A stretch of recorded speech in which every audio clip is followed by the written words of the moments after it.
ठाकरेंच्या शिवसेनेचे खासदार संजय राऊतांनी मुंबईतून पत्रकार परिषद घेतली। देशभरातील विविध मुद्द्यांवर राऊतांनी भाष्य केले। त्यांनी असंही म्हटले की जर फडणवीस केंद्रात मंत्री झाले तरी एकनाथ शिंदेंना भाजप मुख्यमंत्री करणार नाही, पण त्यांनी भाजपमध्ये प्रवेश केला तर शक्यता आहे, असं म्हणत राऊतांनी एकनाथ शिंदेंना डिवचले।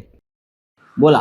नाशिकच्या पॉईंटमध्ये गिरीश महाजन चालू होते, त्यांनी नाशिकमध्ये जी वृक्षतोड झाली ही चूकच आहे आणि प्रशासन अधिकाऱ्यांची चूक असल्याची आता कबुली दिली आहे। यावरती कसं पाहता, कारण तेव्हा सरकार आग्रही होतं आणि आता त्यांची अशा प्रकारची बघा, मला वाटतं तपोवनातला विषय आहे।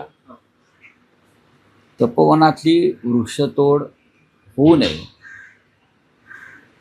तपोवनाला हिंदू संस्कृती, रामायण, पुराण या संदर्भात एक महत्त्व आहे। प्रभू श्रीरामाच्या वास्तव्यानं पवित्र झालेली ती जागा आहे, म्हणून आम्ही सगळ्यांनी, पर्यावरणप्रेमींनी वारंवार आम्ही तिथे आंदोलनं केली। स्वतः आदित्य ठाकरे त्या आंदोलनात सहभागी झाले, त्यांनी ते प्रश्न मांडले, इतरांनी सुद्धा मांडले। तरीही बेफाम पद्धतीनं हे जे कुंभमेळ्याचे प्रमुख आहेत, म्हणजे देवेंद्र फडणवीस यांचे चंपतराय, गिरीश महाजन यांनी ती जंगलतोड करायला लावली, वृक्षतोड केली। आणि आता कशा करता मग माफी मागताय? माफी आता मागून काय करताय? कुंभमेळ्याच्या निमित्तानं आपण जे करायला जात आहात नाशिकमध्ये, हा या महाराष्ट्रातला शतकातला सगळ्यात मोठा भ्रष्टाचार असेल।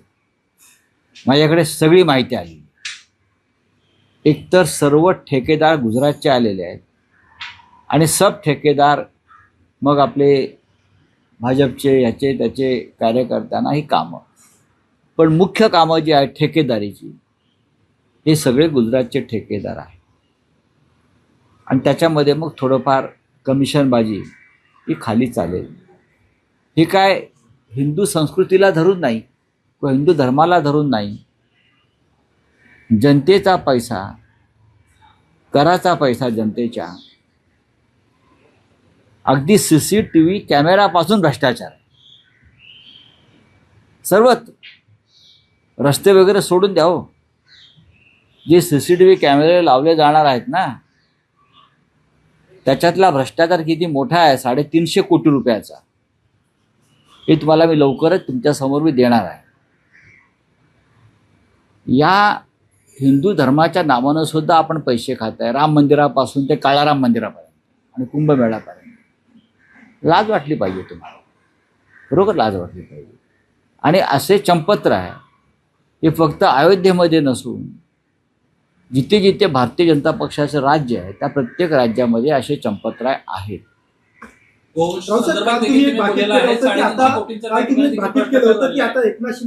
नाही, हा तुमचा विषय काय?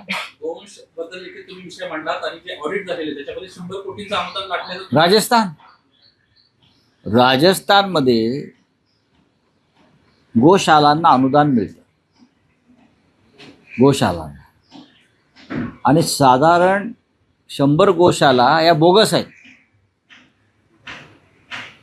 मेलेल्या गायींवर सुद्धा अनुदान घेतलंय भारतीय जनता पक्षाच्या लोकांनी,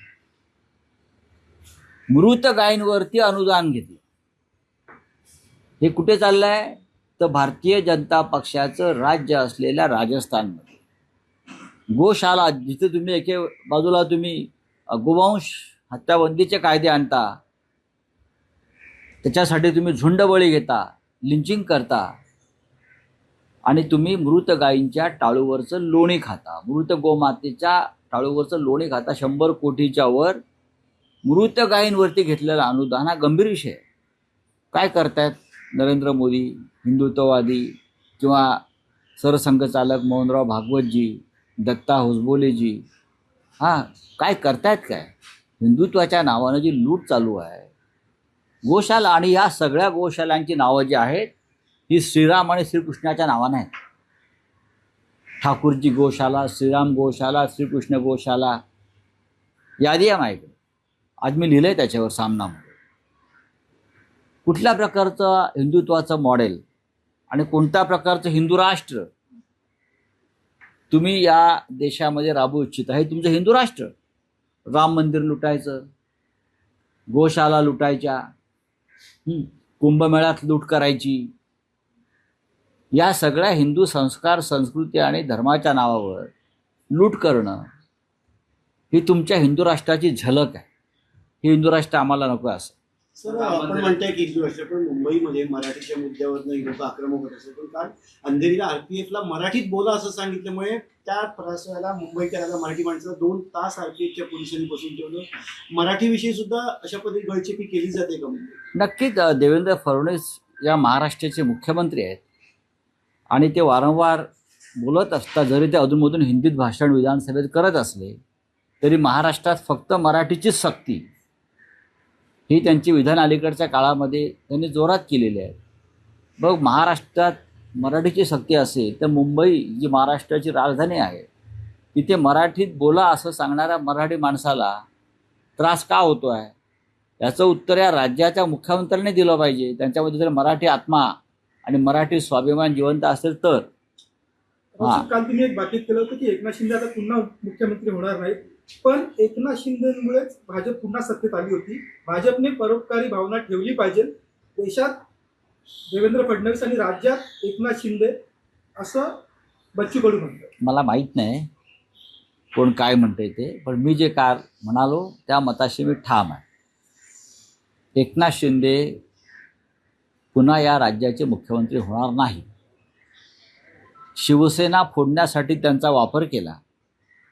हिंदू हृदय सम्राट शिवसेना प्रमुख बाळासाहेब ठाकरे यांची मराठी स्वाभिमानी हिंदुत्ववादी शिवसेना फोडण्यासाठी त्यांचा वापर केला आणि त्यांना फोडून त्यांना त्याची बक्षिसी म्हणून त्यांना मुख्यमंत्री केलं. एवढंच. त्यांचा तसं काम, आता त्यांचा कार्यभाग संपलेला आहे. त्यांनी त्यांचा अहवाल सादर केलेला आहे कार्याचा. आता काय त्यांना परत कोणी मुख्यमंत्री करणार नाही. केंद्रामध्ये जर बदल झाले, केंद्रात जर बदल झाले आणि नरेंद्र मोदीजींना असं वाटलं की देवेंद्र फडणवीस हे केंद्रामध्ये एखाद्या प्रमुख खात्याचं नेतृत्व करण्यासाठी योग्य आहे, 100% ते योग्य आहेत, केंद्रीय स्तरावरच योग्य आहेत ते. महाराष्ट्र त्यांच्या हातात आता राहिलेला नाही. महाराष्ट्रात गुंडांचं राज्य सुरू झालेलं आहे. तर ते जर गेले, त्यांना अर्थ खातं मिळालं किंवा त्यांना HRD मिनिस्ट्री मिळाली तर फार महत्त्वाची खाती आहे ती. आम्ही तर म्हणू त्यांना 2029च्या आधी प्रधानमंत्रीपद त्यांनी मिळवावं. तर मग महाराष्ट्रामध्ये भारतीय जनता पक्षाचाच मुख्यमंत्री, ते बाहेरचे मुख्यमंत्री कशा करता करतील?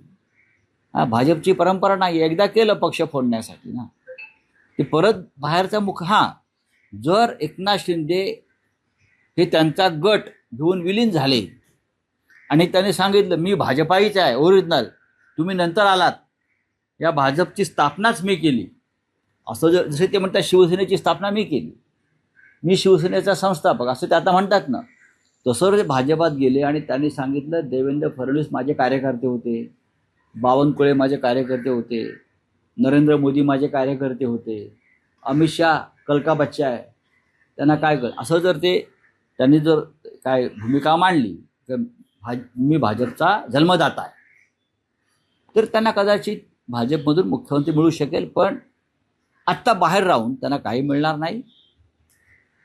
भारतीय जनता पक्षामध्ये मूळ भाजपचे असलेले असे अनेक लोक आहेत, त्यांचा विचार होईल. काल मी चंद्रशेखर बावनकुळेजी यांचा उल्लेख केला,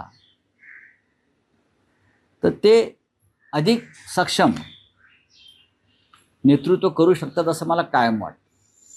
पुन्हा भाजपच्या लोकांना जे गेलेले आहेत त्यांना परत आणण्याचा प्रयत्न सुरू आहे, कारण खडसे स्वतः बोलतात की मला अमित शहानी फोन करून मला माहित नाही. बघा, हा त्यांचा काय व्यक्तिगत अंतर्गत विषय असतो, त्याच्यावर आम्ही का बोलावं. नरेंद्र मोदींच्या गिरीश महाजनांसंदर्भात गिरीश महाजनांचे प्रश्न असताना ते सध्या प्रदेशवारी करतायत, निकृष्ट दर्जाचे पुरस्कार सध्या मिळतात. बघा, तुम्ही जर ईदी अमीनचा फोटो पाहिला असेल, ईदी अमीनच्या आणि हिटलरच्या युनिफॉर्मवर सगळ्यात जास्त मेडल्स होते. पहा तुम्ही त्यांचे बघा तुम्ही, ईदी अमीनचा कोणताही फोटो काढा, हिटलरचा फोटो काढा, सद्दामचा फोटो काढा, तुम्ही कोणत्याही हुकुमशहाचा फोटो काढला तर त्याच्या युनिफॉर्मवर असे नुसते मेडल लटकत असतात. तुम्ही पाकिस्तानच्या जनरल मुनीरच्या कपड्यावरती बघा, किती युद्ध कधी करतात, मेडल कधी मिळतात, कसले मेडल, कसले पुरस्कार. देशात काय चाललं आहे? सोनम वांगचूक गेल्या 14 दिवसापासून उपोषणाला बसलेले आहेत. सोनम वांगचूक हा हिमालयाचा सुपुत्र 14 दिवसापासून नीट परीक्षेच्या घोटाळ्याविरुद्ध धर्मेंद्र प्रधानच्या राजीनाम्यासाठी उपोषणाला बसलेला आहे. पद्मश्री, आंतरराष्ट्रीय कीर्तीचे पर्यावरण तज्ज्ञ, आणि सरकार त्यांची साधी दखल घेत नाही. मेडल कसले फिरवत आहे? 14 दिवस झाले. अण्णा हजारे 11 दिवस उपोषणाला बसले होते. काँग्रेस पक्षानं धावाधाव करून त्यांचं उपोषण सोडलं. अनेक शिष्टमंडळं गेली, अनेक केंद्रीय मंत्री गेले. पण सोनम वांगचूकला जंतर मंतरला मरू देण्यासाठी सरकार प्रयत्न करत आहे. सरकार लक्ष देत नाही. इतकं निर्घृण आणि निर्दय सरकार जगाच्या इतिहासात झालं नसेल. सर, विनायक राऊत आणि त्यांच्या मुलावरती गंभीर आरोप केले. बघा, त्यांच्या आता- मुली सुनेकडनंच हे आरोप बघा, हा त्यांचा एक विषय वेगळा आहे. मला वाटतं त्याच्यावर त्यांनीच बोलायला पाहिजे. ज्या विषयाविषयी माझ्याकडे माहिती नाही, हा काय राजकीय विषय नाही आहे. हा त्यांचा एक कौटुंबिक विषय आहे. राजकीय बनवलं जाऊ शकतं. नाही बनवू द्या. विरोधक कोणत्या विषयाला राजकीय वळण देऊ शकतात. पण मला वाटतं स्वतः विनायक राऊत या विषयावरती बोलण्यासाठी समर्थ आहे. गुन्हा ठाण्यामध्ये नोंद करण्यात आली. म्हणूनच संशयास्पद आहे. सर्वोच्च न्यायालयाने विरोधी कायद्याच्या अनुषंगाने कारवाई व्हायला पाहिजे असं देखील सुनेचं म्हणणं आहे. कारण त्या संदर्भात अनेक दाखले त्या सुनेने नाही, मी अजून ते FIR वाचली नाही. मला आता कोणीतरी त्याची माहिती दिली आणि आता तुम्ही सांगताय. संशयास्पद का ठाण्यात म्हणताय? संशयास्पद असं का म्हणताय? नाही, ठाण्यामध्ये अशा प्रकारचे गुन्हे दाखल होऊ शकतात. ठाण्यामध्येच हिंदी में काय आहे नाही. सर्वोच्च न्यायालयाने राज्य सरकारला पुन्हा एकदा फटकारलंय. जामीन अर्जाला काढून विरोध हा राज्य सरकारकडून केला जातो. मात्र लवकर सुनावणी होण्यासाठी सुस्पष्ट अशी- आज मी पाहिलं ते मग आमची सुनावणी का होत नाही 4 वर्ष? तुम्हाला जर विलंब खटल्याना होतोय सुप्रीम कोर्टला, त्याची चिंता वाटत असेल, मग गेल्या 4 वर्षापासून शिवसेना चिन्ह आणि पक्षासंदर्भात जी याचिका घेऊन आपल्या दारामध्ये उभी आहे, डोकं फोडते आहे, याचना करते आहे, त्या संदर्भात सर्वोच्च न्यायालयानं दखल का घेऊ नये? म्हणजे उपड्या घड्यावर पाणीच. चला, जम्मू काश्मीरमध्ये उमर अब्दुल्लाने आरोप केले भाजपमध्ये तरी सरकार फोडू पाडण्याचा 40 कोटींचा तिथं ऑफर केलेत आमदारांना. बघा, तामिळनाडूचं सरकार पाडण्याचा प्रयत्न झाला. 35 कोटी टी के पक्षाचे आमदार आणि त्यांना पाठिंबा देणाऱ्या आमदारांना 35 कोटी रुपये द्यायचं, ते रेकॉर्डवरती आलं आहे. महाराष्ट्रात तेच झालेलं आहे. पश्चिम बंगालमध्ये तेच झालं. आता जम्मू काश्मीरसारख्या सीमावर्ती भागातसुद्धा भारतीय जनता पक्ष हे उपद्रव करत असेल तर मला असं वाटतं देशविघातक कृत्य नाही यासारखं. सीमावर्ती राज्यात कायम शांतता आणि स्थिर सरकार असणे अत्यंत महत्त्वाचं असतं. पण काश्मीर आणि पंजाबसारख्या राज्यातसुद्धा हे असे खेळ करत असतील तर त्यांना देशाच्या स्थैर्याची आणि शांततेची अजिबात चिंता नाही.